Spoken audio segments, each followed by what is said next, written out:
जय हिंद दोस्तों, आप सभी का स्वागत है आपके अपने YouTube चैनल बीपीएससी योद्धा पे।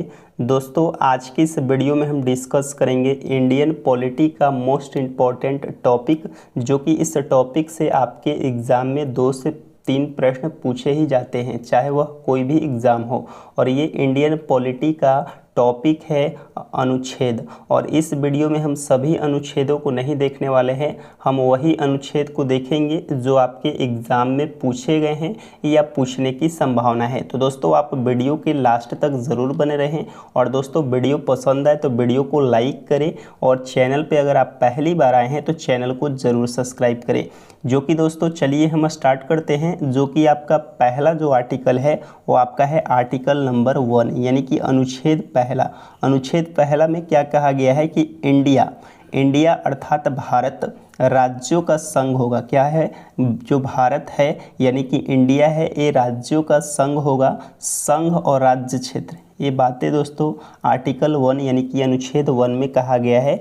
यूनियन ऑफ स्टेट, भारत जो है राज्यों का संघ है, समूह नहीं है। ये बातें ध्यान में रखना है। दूसरा जो आपका आर्टिकल है अनुच्छेद 2 में क्या कहा गया है? अनुच्छेद 2 में है नए राज्यों का परिवेश या स्थापना। नए राज्यों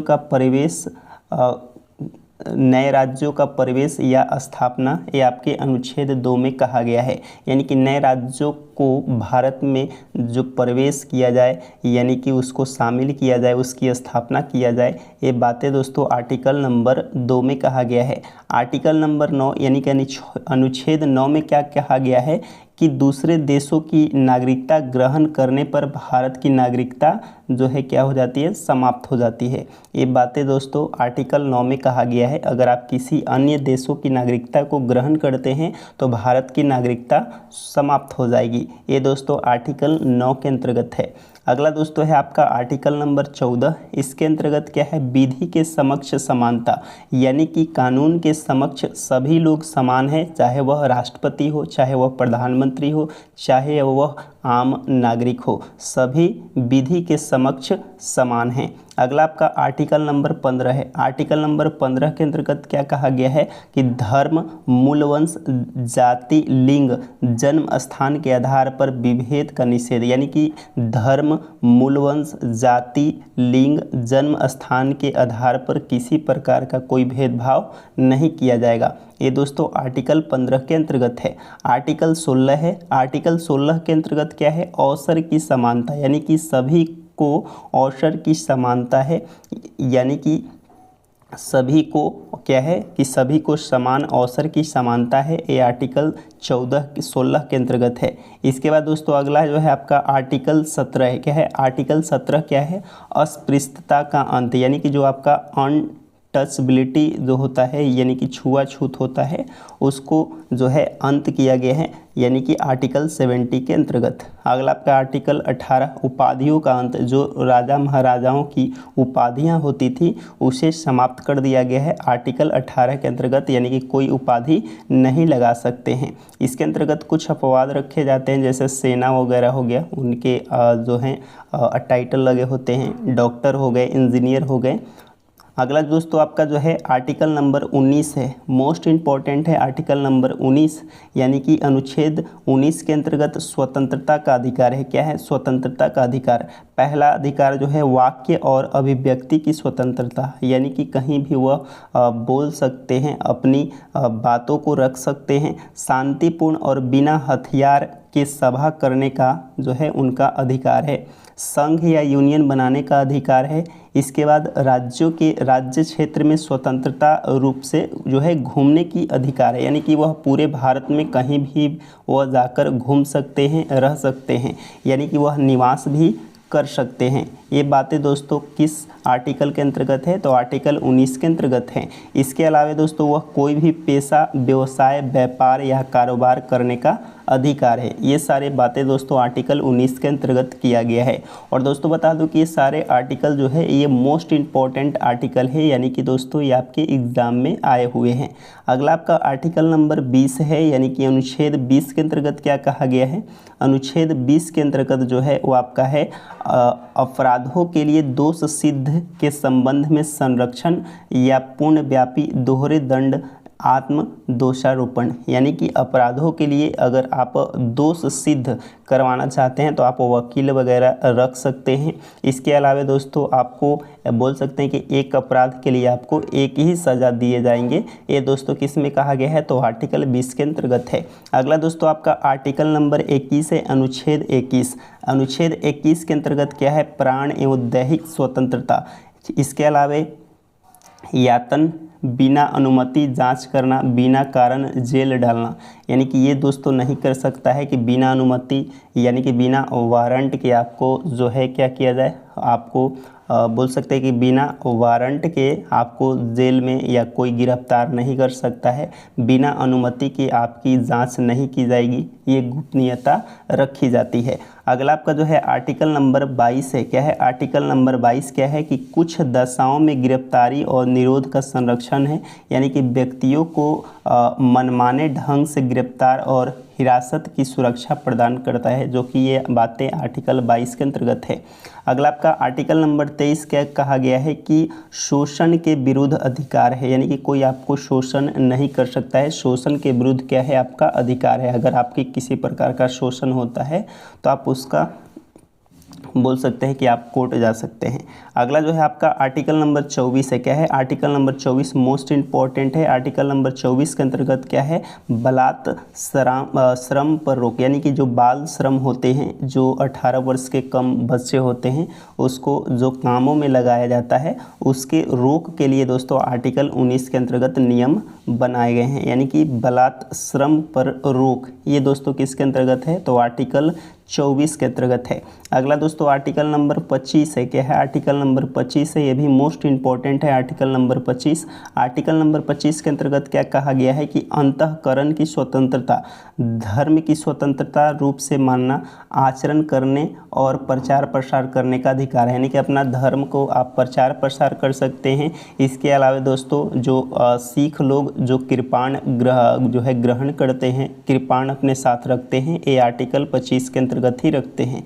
यानी कि दोस्तों आपको धर्म की स्वतंत्रता है, आप किसी भी धर्म को मान सकते हैं, अपना धर्म परिवर्तन कर सकते हैं। अगर आप हिंदू हैं तो आप मुस्लिम अपना धर्म परिवर्तन कर सकते हैं, ये आर्टिकल 25 के अंतर्गत कहा गया है। इसके अलावा अपने धर्म का प्रचार प्रसार कर सकते हैं। अगला जो है आपका आर्टिकल नंबर 26 है। क्या है आर्टिकल नंबर 26 के अंतर्गत क्या है, तो धार्मिक मामलों का प्रबंधन की स्वतंत्रता, ये दोस्तों किसके अंतर्गत है, तो आर्टिकल 26 के अंतर्गत है। अगला आपका है आर्टिकल नंबर 29 है। क्या है आर्टिकल नंबर 29 के अंतर्गत क्या है, अल्पसंख्यक को हितों का संरक्षण, यानी कि जो अल्पसंख्यक लोग हैं, जिन समुदाय की जनसंख्या कम है, उनको भी ध्यान में रखा जाएगा। ये बातें आपको ध्यान में रखना है।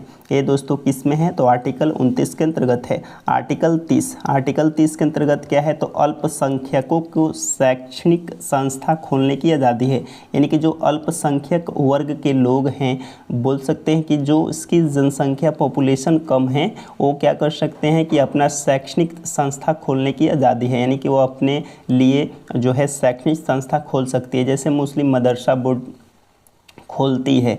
तो ये दोस्तों बातें आर्टिकल 30 के अंतर्गत कहा गया है। आर्टिकल 32 मोस्ट भी आई है। आर्टिकल 32 दोस्तों संवैधानिक उपचारों का अधिकार है, एससी वर्ग के लिए, शेड्यूल्ड कास्ट के लिए है। आर्टिकल 226, आर्टिकल 226 दोस्तों इसमें उच्च न्यायालय है, मोस्ट इंपॉर्टेंट है। उच्च न्यायालय दोस्तों किसके अंतर्गत है, तो आर्टिकल 226 के अंतर्गत। आर्टिकल 39 का क है, यानी कि अनुच्छेद 39 के क के अंतर्गत क्या है, तो समान न्याय, निःशुल्क विधिक सहायता, राज्य मुक्त कानूनी सहायता प्रदान करेगा। ये दोस्तों 39 के क में है, समान न्याय, निःशुल्क विधिक सहायता, यानी कि आपको कानून के अंतर्गत निःशुल्क सहायता दी जाएगी, राज्य मुक्त कानूनी सहायता प्रदान करेगा। इसके बाद है आर्टिकल 40 है, मोस्ट इंपॉर्टेंट है। आर्टिकल 40 है, ये कई बार पूछे गए हैं एग्जाम में। आर्टिकल 40 के अंतर्गत क्या है, तो ग्राम पंचायतों का गठन। ग्राम पंचायतों का गठन दोस्तों किसके अंतर्गत है, तो आर्टिकल 40 के अंतर्गत है। आर्टिकल नंबर 44 है, मोस्ट इंपॉर्टेंट है, ये भी समान नागरिक संहिता, यानी कि यूनिफॉर्म सिविल कोड। ये दोस्तों किसके अंतर्गत है, तो आर्टिकल 44 के अंतर्गत है।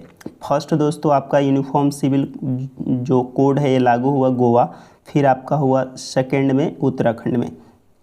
अगला जो है आपका आर्टिकल नंबर 45 है, क्या है कि 6 वर्ष के कम आयु के बच्चे को देखभाल और शिक्षा का प्रावधान आर्टिकल 45 में ये बातें कही गई है कि 6 वर्ष के कम आयु के बच्चों को देखभाल और शिक्षा का प्रावधान है, यानी कि निःशुल्क शिक्षा का प्रावधान है। अगला आपका है आर्टिकल नंबर 50 है, क्या है आर्टिकल नंबर 50 के अंतर्गत है कार्यपालिका को न्यायपालिका से पृथक्करण, यानी कि कार्यपालिका को न्यायपालिका से अलग करना, ये आर्टिकल 50 के अंतर्गत है। आर्टिकल नंबर 51 के अंतर्गत क्या है, तो अंतर्राष्ट्रीय सुरक्षा और शांति, मोस्ट इंपॉर्टेंट है। आर्टिकल 51 के अंतर्गत क्या है, तो अंतर्राष्ट्रीय सुरक्षा और शांति। आर्टिकल नंबर 51 के क के अंतर्गत क्या है, मूल कर्तव्य, क्या है 51 के क के अंतर्गत क्या है, मूल कर्तव्य है, मूल कर्तव्य। अगला जो है 11वां मूल्य कर्तव्य जो है आपका 86वां संविधान संशोधन 2002। इसके बाद दोस्तों आगे जो है आर्टिकल नंबर 52 है, क्या है आर्टिकल नंबर 52 के अंतर्गत क्या है, तो भारत का एक राष्ट्रपति होगा। ये दोस्तों किस आर्टिकल के अंतर्गत कहा गया है कि भारत का एक प्रेसिडेंट होगा, यानी कि राष्ट्रपति होगा, ये दोस्तों आर्टिकल नंबर 52 के अंतर्गत कहा गया है। अगला जो है आपका है आर्टिकल नंबर 54 है, 54 के अंतर्गत क्या है, तो राष्ट्रपति का चुनाव, यानी कि प्रेसिडेंट का इलेक्शन दोस्तों कौन से है, 54 में है। 52 में क्या है कि भारत का एक राष्ट्रपति होगा, 54 में है राष्ट्रपति का चुनाव। अगला है आर्टिकल नंबर 53, इसके अंतर्गत क्या है, तो संघ की कार्यपालिका शक्ति राष्ट्रपति में निहित होगा, यानी कि संघ की जो कार्यपालिका की जो शक्ति है, पावर जो है, वो राष्ट्रपति में निहित होगा, ये आर्टिकल नंबर 53 कहता है। आर्टिकल नंबर 61 के अंतर्गत क्या है, तो आर्टिकल नंबर 61 के अंतर्गत क्या है, तो राष्ट्रपति पर महाभियोग, यानी कि राष्ट्रपति पर महाभियोग लगाकर उनको पद से हटाया जा सकता है, यानी कि राष्ट्रपति पर महाभियोग लगाने की प्रक्रिया अनुच्छेद 61 के अंतर्गत बताया गया है। अगला है आपका आर्टिकल नंबर 72, इसमें दोस्तों क्षमादान राष्ट्रपति, यानी कि अगर किसी व्यक्ति को बोल सकते हैं कि फांसी की सज़ा है या किसी प्रकार की कोई सज़ा दिया गया है, तो उस सज़ा को माफ़ कौन कर सकता है, तो वो कर सकता है राष्ट्रपति। और कौन से आर्टिकल के अंतर्गत, तो आर्टिकल 52 के अंतर्गत, ये आपको ध्यान में रखना है, मोस्ट इंपॉर्टेंट है। अगला जो आपका आर्टिकल नंबर कितना है, तो आर्टिकल नंबर 161 है, इसके अंतर्गत क्या है, गवर्नर का क्षमादान। दोस्तों यहाँ पे दोनों ध्यान में रखना है। पहला दोस्तों है आर्टिकल 72, जो कि ये पावर दिया गया है राष्ट्रपति को, यानी कि वह क्षमादान कर सकता है। और आर्टिकल 161 के अंतर्गत कौन कर सकता है, तो गवर्नर का क्षमादान है। दोनों एक साथ जो है लिखा गया है, इसलिए आपको ध्यान में रखना है दोनों। अगला आपका है आर्टिकल नंबर 74 दिया गया है। 74 के अंतर्गत क्या है, 74 के अंतर्गत आपका है राष्ट्रपति को सहायता और सलाह देने के लिए मंत्री परिषद होगा। ये बातें दोस्तों किस आर्टिकल के अंतर्गत है, तो 74 के अंतर्गत है कि राष्ट्रपति को सहायता और सलाह देने के लिए मंत्री परिषद का गठन। अगला आपका है आर्टिकल 60। आर्टिकल 60 क्या है, तो राष्ट्रपति का क्षमादान, क्या है राष्ट्रपति का क्षमादान। यहाँ पे दोस्तों देखेंगे, यहाँ पर राष्ट्रपति का क्षमादान 60 में एक बार देख लेंगे, इसको एक बार देख लेंगे आर्टिकल नंबर 60 को। इसके बाद दोस्तों हम आगे बढ़ेंगे। अगला जो है आपका आर्टिकल नंबर 163 दिया गया है। आर्टिकल नंबर 163 के अंतर्गत क्या है, तो राज्यपाल को सलाह और सहायता देने के लिए मंत्री परिषद का गठन है।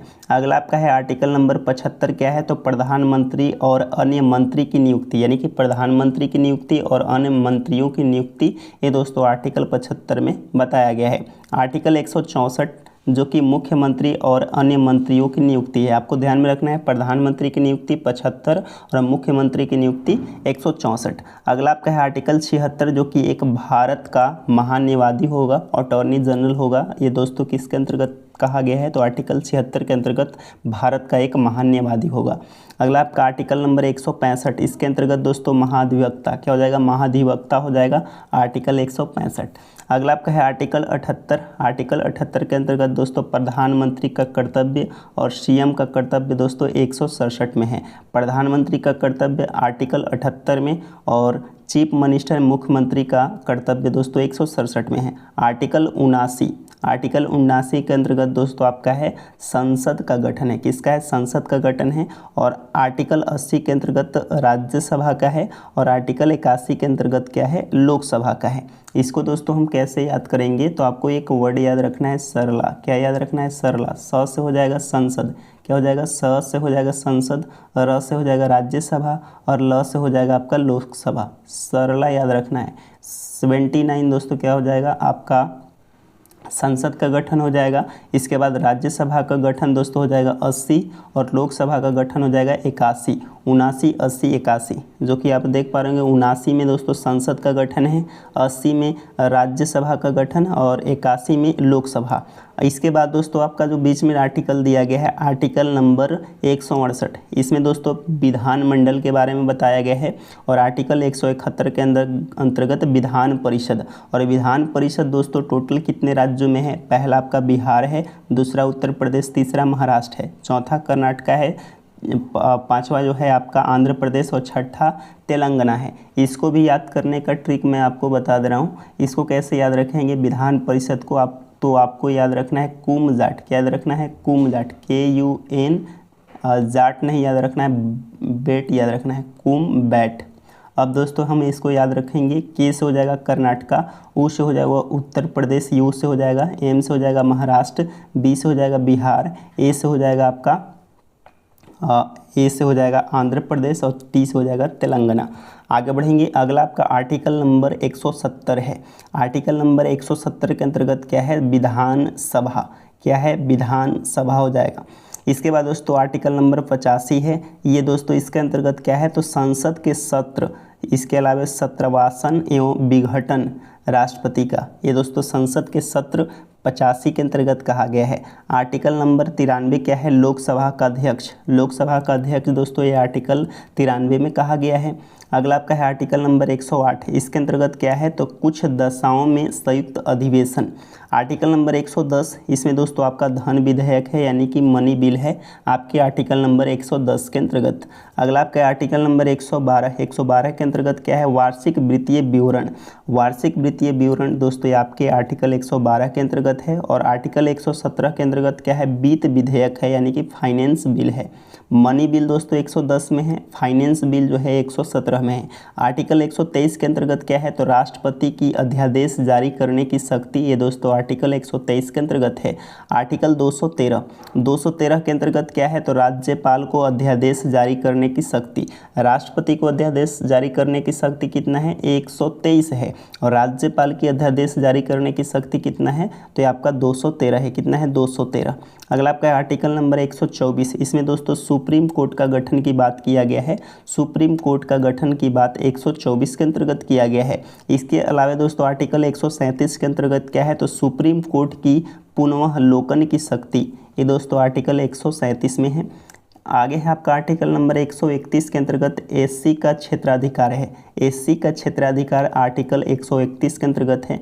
आर्टिकल 148 के अंतर्गत क्या है? तो 148 के अंतर्गत है कि भारत का नियंत्रक महालेखा परीक्षक यानी कि कैग होगा। अगला आपका है आर्टिकल 126 के अंतर्गत क्या है? तो कार्यवाहक मुख्य न्यायाधीश की नियुक्ति। कार्यवाहक और मुख्य न्यायाधीश की नियुक्ति दोस्तों आर्टिकल 126 के अंतर्गत है। आर्टिकल 127 के अंतर्गत क्या है? तो तदर्थ न्यायाधीश। अगला आपका आर्टिकल 129 के अंतर्गत जो है अभिलेख और न्यायालय। आर्टिकल 153 के अंतर्गत राज्यपाल का पद।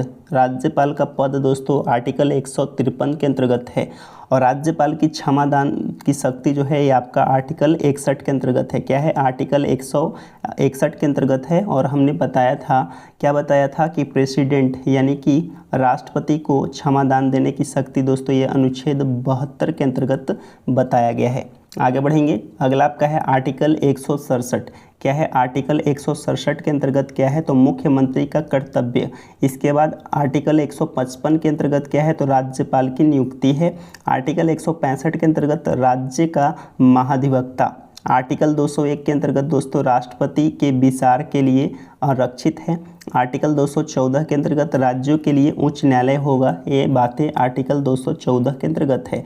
आर्टिकल 216 दोस्तों क्या है, तो हाई कोर्ट का गठन है। इसके अलावा आर्टिकल 226 के अंतर्गत हाई कोर्ट के द्वारा रिट की शक्ति, ये दोस्तों आर्टिकल 226 में है। आर्टिकल 231 में क्या है, तो 2 या 2 से अधिक राज्यों के लिए एक उच्च न्यायालय होगा, ये दोस्तों आर्टिकल 231 में कहा गया है। आर्टिकल 233 क्या है, तो अधीनस्थ न्यायालय, अधीनस्थ न्यायालय दोस्तों क्या है, आर्टिकल 233 में है। आर्टिकल 241 क्या है, तो संघ राज्य क्षेत्रों के लिए हाई कोर्ट होगा। आर्टिकल 262 में क्या है, तो अंतर्राष्ट्रीय नदी जल विवादों का निपटारा, ये दोस्तों आर्टिकल 262 में है। अब आर्टिकल 263 के अंतर्गत क्या है, तो अंतर्राज्यीय परिषद का गठन का प्रावधान है। आर्टिकल 266 के अंतर्गत क्या है, तो संचित निधि, संचित निधि दोस्तों किसके अंतर्गत है, तो आर्टिकल 266 के अंतर्गत। आर्टिकल 267 के अंतर्गत दोस्तों आकस्मिक निधि है, क्या है, आकस्मिक निधि। आर्टिकल 280 दोस्तों आपका है वित्त आयोग, क्या है, वित्त आयोग है। आर्टिकल 243 का आई, इसमें दोस्तों राज्य वित्त आयोग है। आर्टिकल 300 का क, इसमें दोस्तों है विधि की प्राधिकरण बिना किसी को संपत्ति से वंचित नहीं किया जाना। आगे बढ़ेंगे, अगला दो जो है आपका आर्टिकल नंबर 312 है। आर्टिकल नंबर 312 के अंतर्गत क्या है, तो अखिल भारतीय सेवाएं, यानी कि IAS, IPS, IFS। इसके अलावा दोस्तों आपका है आर्टिकल 315 के अंतर्गत संघ और राज्यों के लिए लोक सेवा का आयोग। इसके अलावा आर्टिकल 318 के अंतर्गत है लोक सेवाओं आयोग के सदस्य और कर्मचारियों की सेवा आपूर्ति हेतु नियम बनाने की शक्ति है। आर्टिकल 324 दोस्तों मोस्ट इम्पॉर्टेंट है, निर्वाचन आयोग, आर्टिकल 324। इसके अलावा दोस्तों आपका है आर्टिकल क्या हो जाएगा यहाँ पे, तो यहाँ पे दोस्तों आर्टिकल जो है आपके 336 है। इसमें दोस्तों क्या है, तो इसमें आपका है लोकसभा विधानसभा के लिए निर्वाचन वयस्क मताधिकार, ये दोस्तों आर्टिकल 326 में है। इसके अलावा आर्टिकल 330 के अंतर्गत क्या है, तो लोकसभा में SC और ST के लिए आरक्षण, मोस्ट VVI है। आपको ध्यान में रखना है कि लोकसभा में SC और ST के लिए आरक्षण, ये आर्टिकल 330 के अंतर्गत बताया गया है, रखा गया है। अगला आपका आर्टिकल 331 क्या है, तो लोकसभा में आंग्ल भारतीय प्रतिनिधित्व और 104 संविधान संशोधन के द्वारा निरस्त कर दिया गया है। आर्टिकल 332 क्या है, तो विधानसभा राज्य में SC ST के लिए, विधानसभा में राज्यों में SC ST के लिए दोस्तों आर्टिकल 332 के अंतर्गत है। आर्टिकल 333 के अंतर्गत क्या है, तो विधानसभा में आंग्ल भारतीय प्रतिनिधि, इसे दोस्तों निरस्त कर दिया गया है 104वां संविधान संशोधन के अंतर्गत। आर्टिकल 338 के अंतर्गत क्या है, तो राष्ट्रीय अनुसूचित जाति यानी कि SC आयोग। अगला आपका आर्टिकल 343, इसमें दोस्तों संघ राज्य भाषा हिंदी और देवनागरी लिपि होगी, ये दोस्तों आर्टिकल 343 में बताया गया है कि संघ की राज्य भाषा हिंदी होगी और लिपि देवनागरी होगी। अगला आपका है आर्टिकल 344, इसके अंतर्गत दोस्तों राज्य भाषा आयोग है। इसके अलावा आर्टिकल 350 के क में है प्राथमिक स्तर पर मातृभाषा में शिक्षा की सुविधा। आर्टिकल 352 के अंतर्गत है राष्ट्रपति राष्ट्रीय आपातकाल। राष्ट्रीय आपातकाल दोस्तों किस में है, तो ये आपके आर्टिकल 352 में। 356 में दोस्तों राष्ट्रपति का शासन है। 360 में दोस्तों वृत्तीय आपातकाल है, जो कि अभी तक लागू नहीं हुआ है। आर्टिकल 368 के अंतर्गत क्या है, तो आर्टिकल 368 के अंतर्गत है संसद की संविधान संशोधन की शक्ति। संसद को यह पावर है कि संविधान का संशोधन कर सकता है, ये शक्ति दिया गया है आर्टिकल 368 के अंतर्गत। तो दोस्तों ये मोस्ट इम्पॉर्टेंट आर्टिकल से थे जो कि दोस्तों ये आपके कंप्लीट हुए। वीडियो को 2 से 3 बार आप देख लीजिए, ये सारे जो हैं आपके अनुच्छेद यानी कि आर्टिकल्स याद हो जाएंगे। अगर दोस्तों आज आप सभी को ये वीडियो पसंद आया हो तो दोस्तों वीडियो को लाइक करें। धन्यवाद।